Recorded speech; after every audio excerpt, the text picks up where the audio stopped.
हमें विश्वास है कि भारतीय जनता पार्टी सबसे बड़ा दल बनकर के जम्मू कश्मीर के इलेक्शन असेंबली इलेक्शन 2024 में उभरेगी।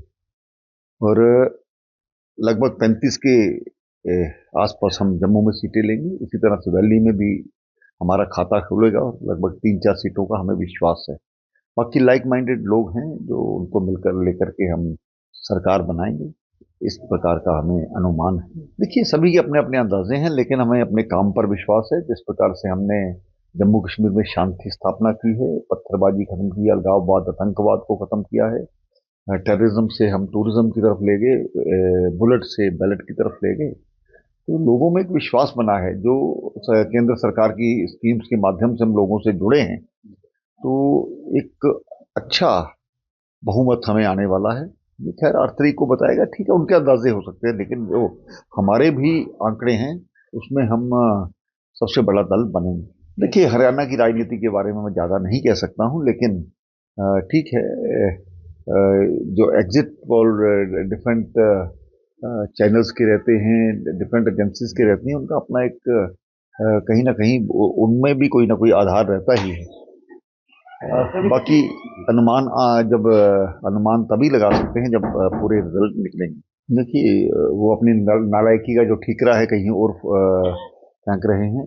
अगर नेशनल कॉन्फ्रेंस की वो बढ़त आ रही है तो तब तो ये सरकार बनाने की बातें करते हैं, लेकिन ये अलग अलग इनकी वो सोच है। तो कुल मिलाकर के कहीं से कोई शिकायत नहीं आई। लोकसभा में भी जो आए, जब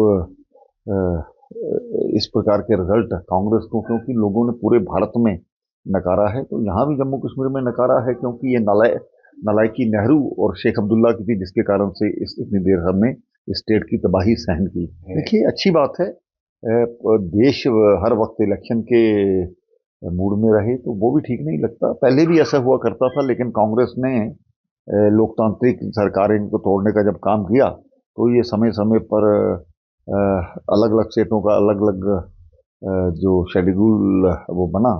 तो अच्छी बात है। इसको मुझे लगता है कि सभी पार्टियों को सोच करके इसमें खर्चा भी बचता है, समय बचता है, और एक देश को ये विकास की ओर लेके जाता है। बिल्कुल, हिंदुत्व इस देश के प्राण हैं, और हिंदुत्व को निकारने का जो एक साजिशें इंटरनेशनल स्तर पर चल रही हैं, उसमें कांग्रेस जैसे दल और बाकी विपक्ष में बहुत सी ऐसी पार्टियां हैं जो इस प्रकार से करती हैं। तो अपने धर्म के प्रति जागृत होना कोई गलत बात नहीं है। बहुत से ऐसे दलों ने हिंदुत्व को बांटने का प्रयास किया, जाति के आधार पर बांटने का प्रयास किया, लेकिन ये समय है जिस प्रकार से अलगाववादी ताकतें आगे बढ़ रही हैं, उसमें हिंदू हिंदू का जागना बहुत जरूरी है। हिंदू हमेशा से जगा हुआ था, ऐसी बात नहीं, लेकिन जो एक गुमराह करने की कोशिश की जाती है, उसको उससे सतर्क रहने की जरूरत है।